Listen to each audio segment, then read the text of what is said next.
I feel like I know you because I follow you on social media and I see all of your stuff every single day and you are at it. But it's a pleasure to have you on our podcast. You are Arizona State Senator.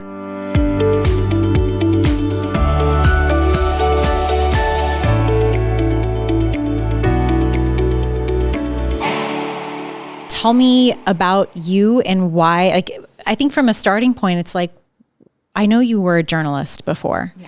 And so that eases you into being public facing. Mm-hmm. But the amount of criticism that I imagine you get and the amount of discourse that you get is a whole other level, because now you're telling the underdog story. You're not just telling the story that's going to be on the news tonight. You're telling a story that people don't even want to see on the news.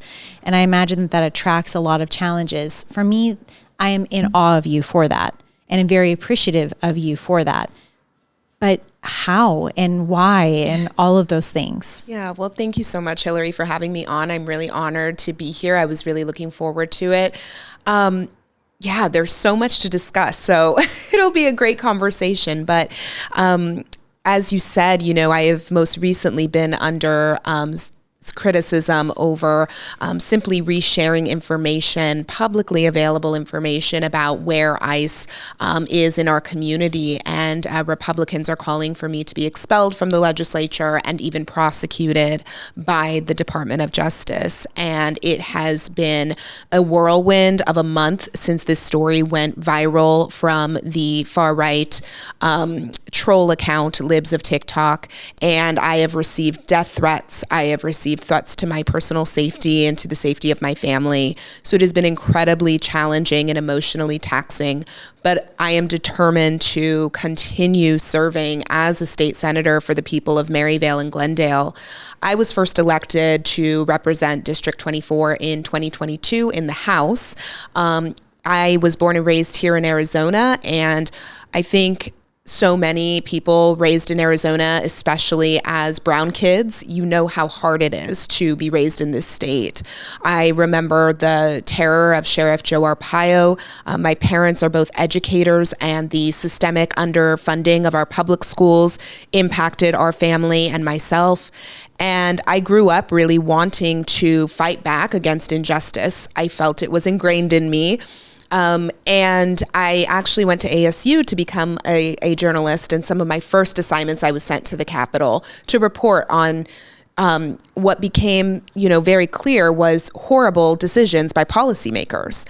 So after being a reporter for a few years, I really continued to have that drive to do something more. And I decided to leave my news career about 1 year into Trump's first term to work at the ACLU of Arizona. I worked on criminal justice reform and immigration reform, and then eventually decided to run for the state legislature. And I'm honored to be in the Senate now. Wow. Okay. So what birth order are you in your family? So I am one of 6 kids, a very big family, and I am the 5th. So I'm the youngest girl. And I think that's one of the reasons why I've never been afraid of a fight. I have 4 brothers and a sister with eldest daughter syndrome. And so definitely had to be scrappy. Yeah. I had to defend myself very often. Okay. As you were describing, like all of the things you're going through right now, like I, as a business owner, have been sued. I have, as a business owner, had employees say negative things. As a business owner, have people say bad stuff about you online. And you can't really defend yourself because some of it is a one-way stream of information. That's about a business. That's a little bit about who I am as an attorney, but it's mostly about the business. And usually there's room for improvement within the business, let's be honest. But so much of what you're experiencing is so personal, and it's something that you fought so hard for. And like what you're describing, you're actually just reporting. You're just reporting all over again. You're simply sharing information that's already public, and now it could be criminally prosecuted. So there's almost these like underlying themes of, I don't know what we would call it, but keeping the press, like there's almost a lack of freedom of the press when all you're doing is reporting. But anyway, as you were describing all that you're going through, and I can only imagine the stress that puts on you in general, and then you're still so scrappy. I thought, I wonder where in her family birth order she is, because this is not something the grit you don't wake up with. It is something you've had instilled in you over the course of your lifetime. Yeah, that explains it. That may be. Do you know what your Enneagram is? No. I bet you're an 8. Like if you ever do the Enneagram, I think it's like the white girl zodiac. I don't know, but well, for the actual zodiac, I'm an Aries, and Aries are also known to be very scrappy, very stubborn. So okay, well, I love it. When you see what's going on right now, and you see kind of some of the things that are happening, particularly for young people. People who are leaving high school and they're undocumented and they're entering the workforce. What are the thought processes that you have behind that as a politician, but also someone who's rooting for this demographic?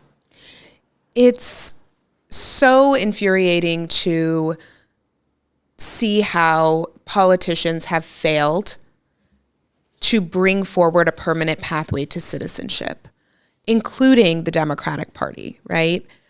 I have always been so inspired by the dreamers I've met throughout my life who have shared their stories. When I was a reporter, I covered many stories of dreamers who were fighting for the right to be in the country where they grew up, the only country they've known in many cases.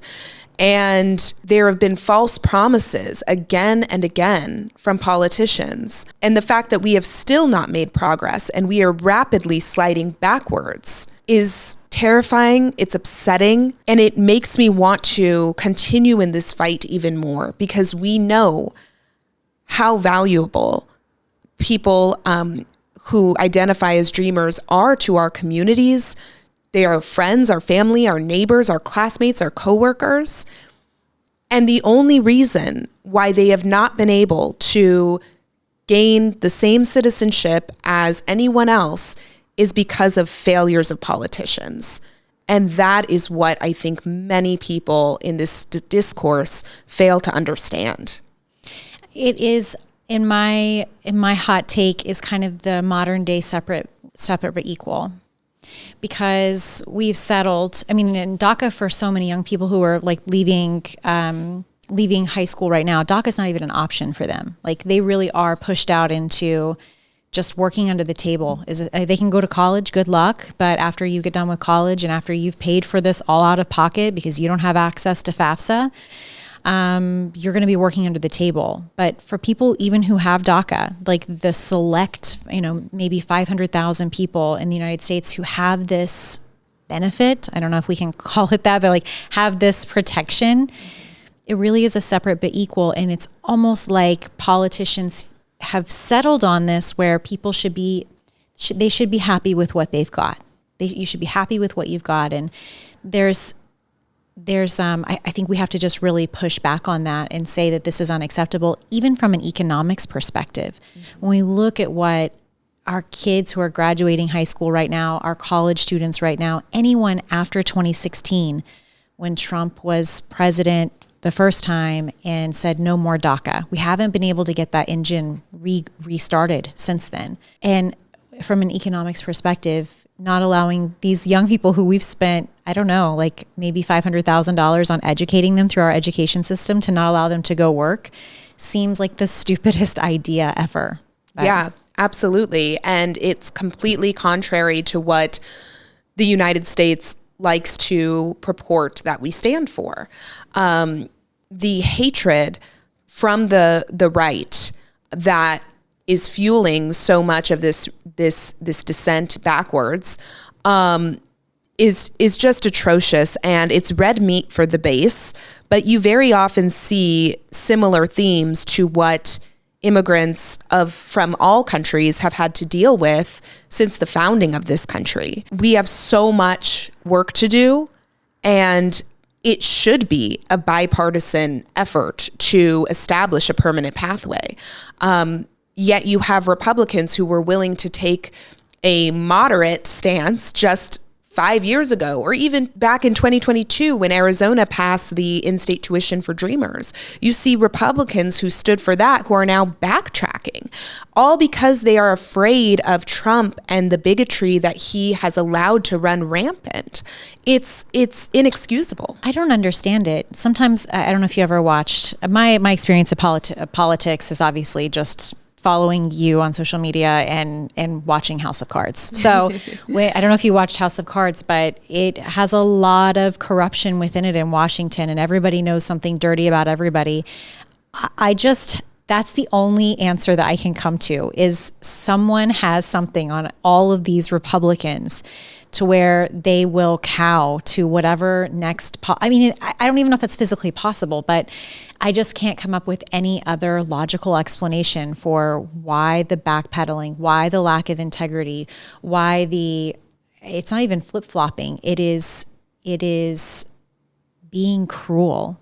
When you watch George W. Bush talk about how these are our neighbors, and he was speaking Spanish, and he was a Republican, and Reagan even, like, it doesn't make sense. None of it makes sense. So you have to I have to fabricate these like wild things to try to help my mind understand it. What do you do for fun in all of this, which is a very stressful time? What do you do for fun? Yeah. Well, I love to hike and explore Arizona's beautiful landscapes. I play guitar. A lot of people don't know that. I'm not very good, but I do play guitar. What kind of guitar? Just acoustic. Acoustic. Yeah. That's awesome. And I really love to sing. I love music. I was a musical theater kid in high school. Same. So yes. Really, yeah. That's great. Yeah. So that's kind of how I de-stress, through music, through art, and through hiking. How do you draw the boundary on focusing on everything you're fighting against, and then kind of saying, okay, I'm going to put down my weapons, my armor for the day, my shield and everything else, and now I'm just going to be? How do you do that in this season? Yeah, it's challenging. There's no doubt about that. Before I ran for office, was a civil rights activist. I was a reporter, which did put me a little bit in the public eye. So I did have some of that experience of what it means to have to kind of separate yourself from the persona that's out there. I think one of the hardest things now, being even more in the public eye as a public official, is really understanding that everybody is going to have an opinion of me, and they are allowed to. I am someone who firmly believes that politicians should be held accountable for the decisions that they make. So when a constituent or a community member comes to me in good faith with something they want to talk about that they want me to do differently, I am always open to listen. With the social media comments, those very often are only to incite a reaction, to be personally insulting, or in the worst case, as I've had, to actually threaten me. So I do have to put a boundary there about how often I'm looking at the comments, how often I'm letting it really get to me, and understanding that I am in this role because the people of Maryvale and Glendale chose for me to represent them and to be their voice in the state Senate. That is my top duty. And that comes with sacrifices that I have chosen to make, which is to put myself out there publicly. But at the end of the day, the people who know me best, my family, my friends, that is what matters. No title can ever take away the people who love me and the people who are going to have my back no matter what. And that includes so many of my community members and my constituents as well, who have been so supportive throughout this entire process. Yeah, you have a lot of fans. So that is something I'm eternally grateful for, but definitely have to know when it's time to put the phone down, turn the phone off, and just be on a lease. Yeah. Have you watched Ted Lasso yet? No. That's a good feel good if you want to unplug, and it has a lot of good leadership lessons in it. Oh, and, great. A broad use of the F word, because it's set in England, and so their profanity is more socially acceptable on TV than in America. But anyway, when you think about planning, you have a set term and you have all these things that you want to do.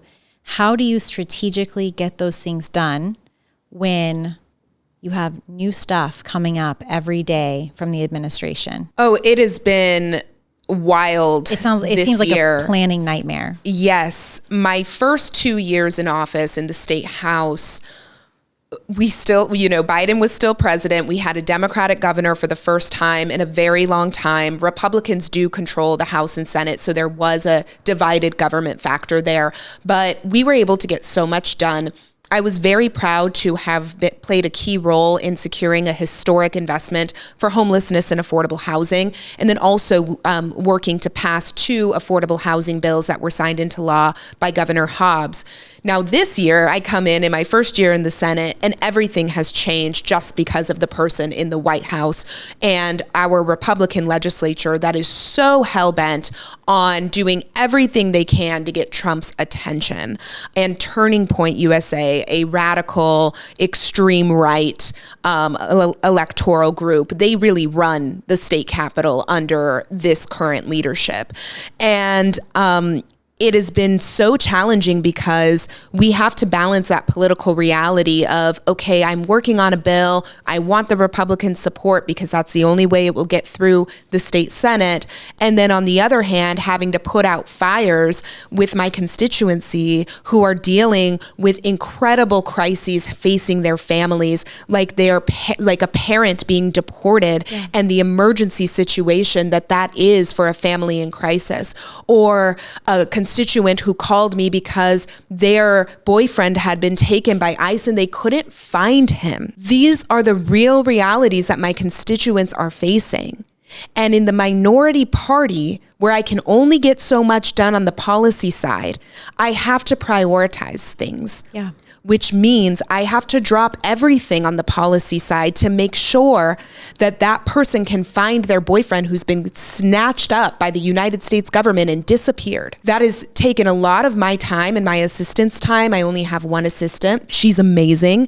And I do see that in this moment as my top priority. I'm also incredibly grateful to Congresswoman Yasamin Ansari and Senators Ruben Gallego and Mark Kelly, because on the federal level, they have a little bit more authority to be able to look into these cases where someone's family member has been taken by ICE or is being mistreated in a detention center. They have more authority to handle those types of inquiries, and I've been grateful because anytime I pick up the phone to let them know that a constituent needs help, they are there to do so. His main assistant worked for John McCain, so she really has been around for so long. So you're right. I remember when I very first started as an immigration lawyer here, when we got restationed here in Arizona, and I walked into I don't even remember whose office it was at the time, but I walked in and they were able to help me. I kind of spilled my guts about, this is my client, this is what's going on. He's detained, he has DACA.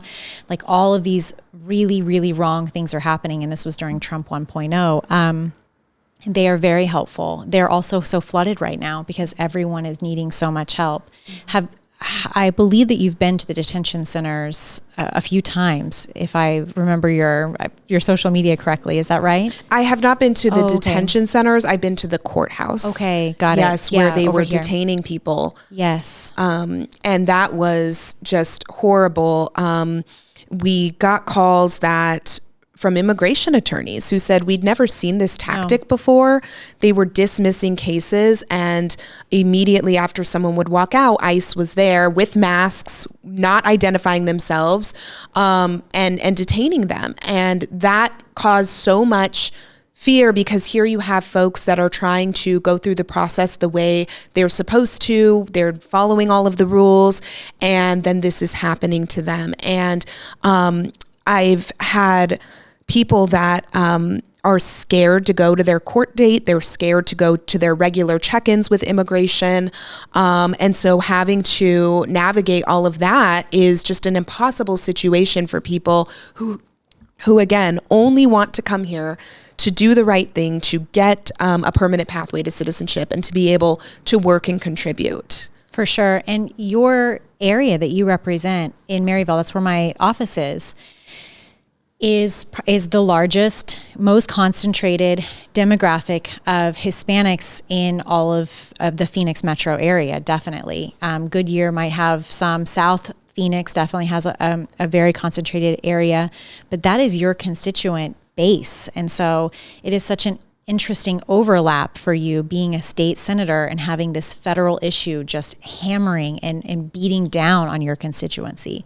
It's really intense. It is. It's horrible. people are living in fear. I had a constituent tell me that she is a United States citizen and she is so afraid that she's going to get pulled over and that they will not believe her when she tells them she's a citizen, that she's carrying her passport, not just her driver's license. And this is the reality that Latinos in Arizona, regardless of status, are dealing with right now. We've been here before under Arpaio and the unconstitutional policing that he was found guilty of in a court of law.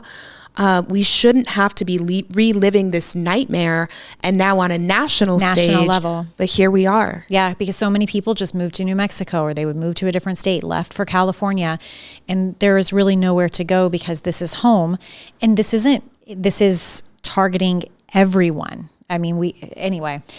What are some happy stories, some success stories that you've had that you're like, I keep fighting because I know that we can help with this and I know we can help with that, and here are some of the results that I've been able to get? I like this question because I feel as though it's something I do need to reflect on more. When it just comes to other issues like housing, there have been some really great wins we've been able to get. I had one constituent who called because her mom had lived in an apartment complex for a very, very long time, and it had been bought out by new owners, and the owners were now going to raise the rent on these senior citizens who were on fixed incomes. And I worked to get the new property manager to pay for these residents' rehousing costs and some other benefits for them so that they would not have to carry this huge burden of being forced out of the place that they lived. So I was proud to have been able to negotiate that for that constituent, her mother, and her neighbors who lived in that complex.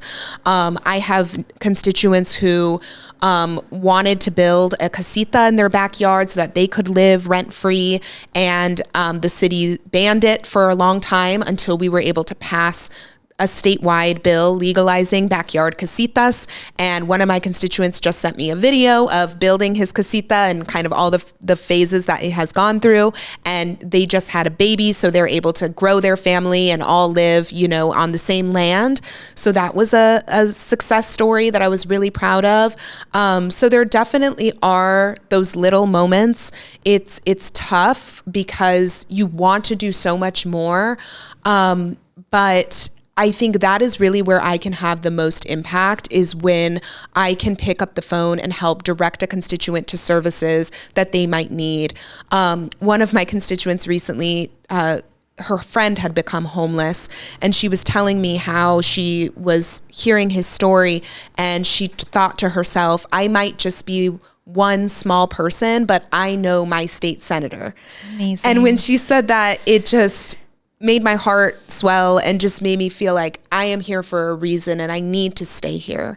Because when people like Maria can pick up the phone and call me to get the help that she needed for her friend, that is really significant. That is so touching. And not every politician is going to be there to answer the phone. Or care enough to, I mean, I'm reflecting on the things that have been your wins, and they've been for individual people. They have not been for, I helped 10,000 people. Yes, I bet the casita option, I mean, that really aligns with even a Republican agenda where you should be able to do what you want to do with your property and your rights and all this other stuff, right?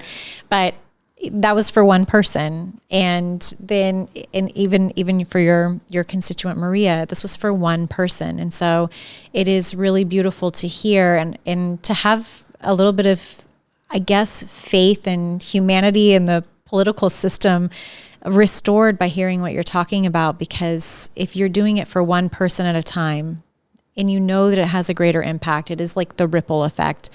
That is something that can keep all of us going, because when we feel overwhelmed by everything that we're doing, that's because our aperture is too broad. We really have to focus in on solving one problem in front of us so that we can help this one problem, and then the next problem or the next person to help will appear in due time. There's probably a line of them for you, and we go from there. But I think that is a really good way to beat overwhelm, is to think about one problem at a time.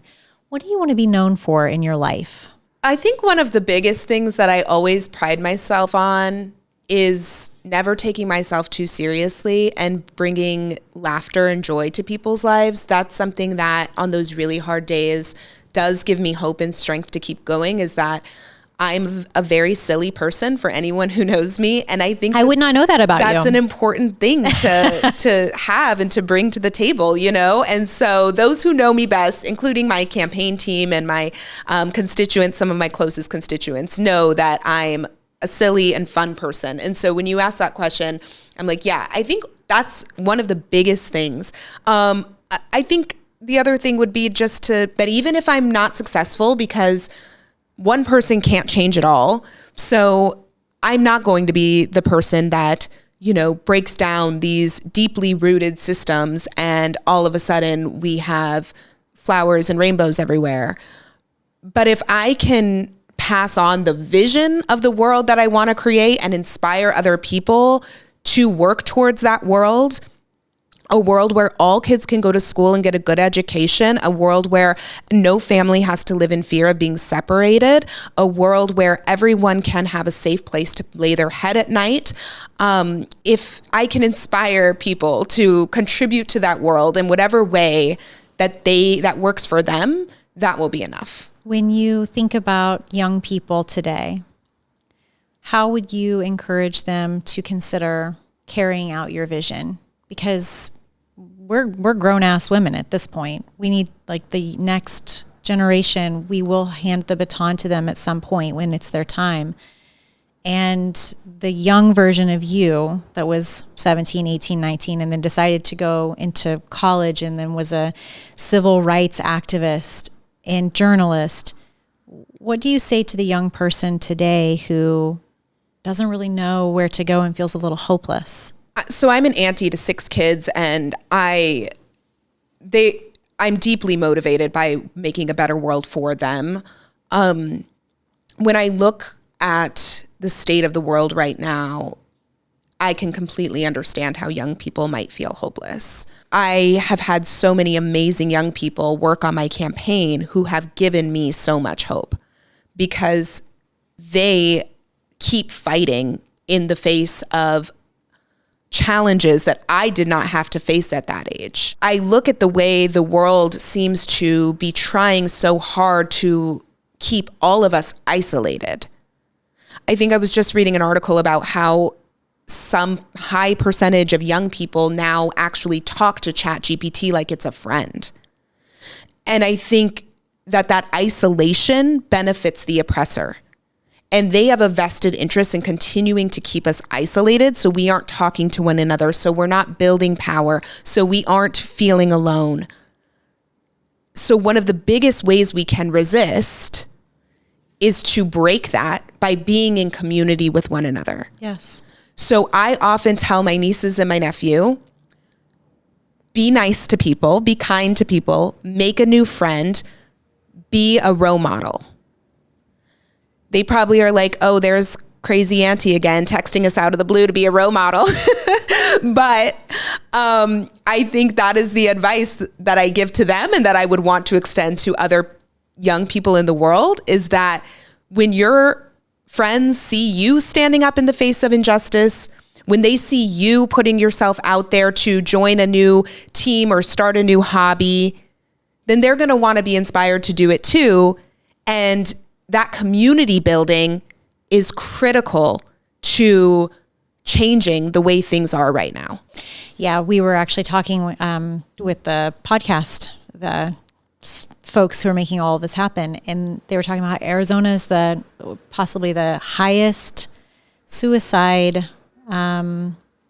Phoenix is the highest suicide for young people. Oh my gosh. And it's heartbreaking. It is heartbreaking. And I remember being a teenager and life was hard and not really knowing what to do. And it's such a difficult time to go from you're a child to now you're starting to feel like an adult, but you don't have the responsibility and the autonomy of an adult. And that's a hard season. Mm-hmm. And then you're being influenced by so many people who you spend a lot of time with, and they're other young people, and they have different levels of autonomy that they're given by their parents mm-hmm. or their caregiver, and what choices will they make? But I think that when we are in community, I think that's why I liked musical theater so much in high school. I really found just like you could be weird. You could not take yourself too seriously.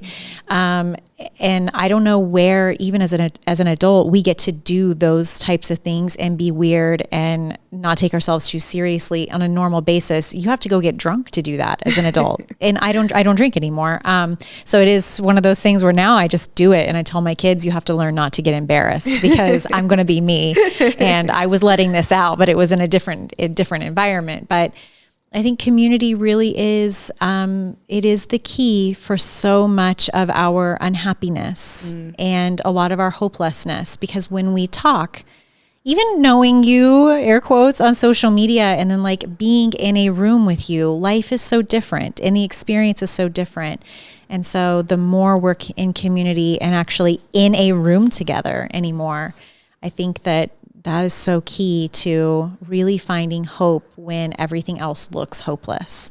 Because individually, we're great. It's the collective that becomes such a mess. Right. It really is. Yeah. It really is. I love to end with, what are you reading right now? Oh, I'm reading such a good book called Plundered. It is about Black home ownership in Detroit.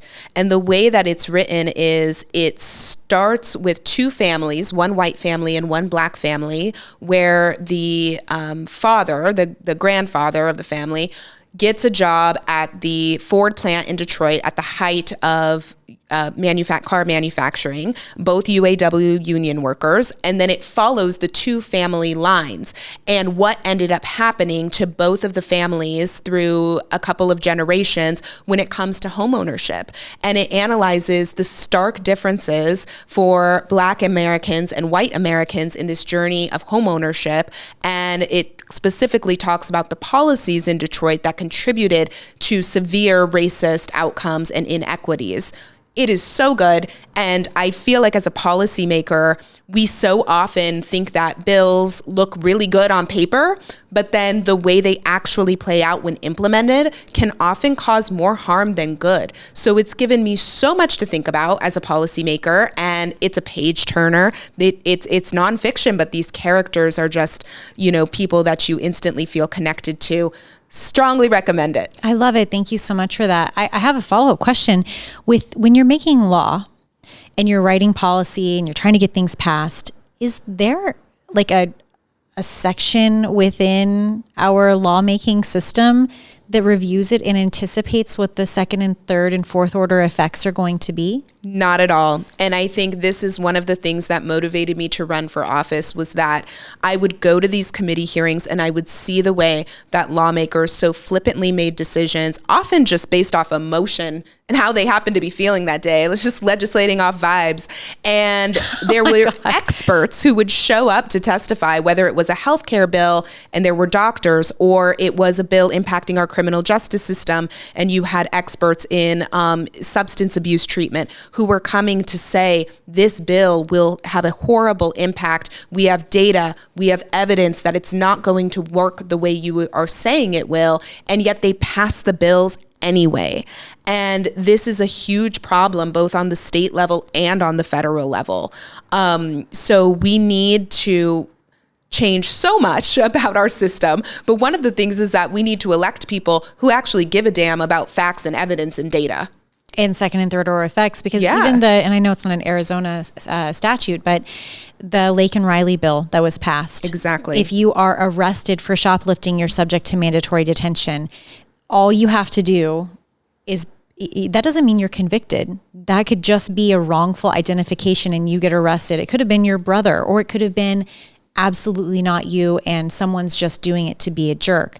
And yet you're subject to mandatory detention. This is the crazy effects when we have it seems well-meaning. Like if you're shoplifting, this can be a problem. Okay, I understand where the idea is coming from. But when it's just an arrest, it's not actually a conviction. We really have a problem because we're shortcutting our criminal justice system and then punishing someone who was presumed innocent, even if arrested. And we shortcut things in that way. Right. And as we do that, we are just slowly chipping away at constitutional freedoms for everyone. And it might look like a good splashy headline, or something that a Democrat could put on their, mail piece to say they worked across the aisle, but at what cost? That's what we have to be asking ourselves. Well, I am a fan. I am appreciative, and you have so many people who are rooting for you. So thank you for helping one person at a time. It really, really matters. And keep going. Like, to the extent that you feel tired, I hope that you have lots of people behind you encouraging you. I appreciate it so much. Thank you for the work you do. It is so important. You are doing the frontline work of protecting people in the courts, and I appreciate the opportunity to be here.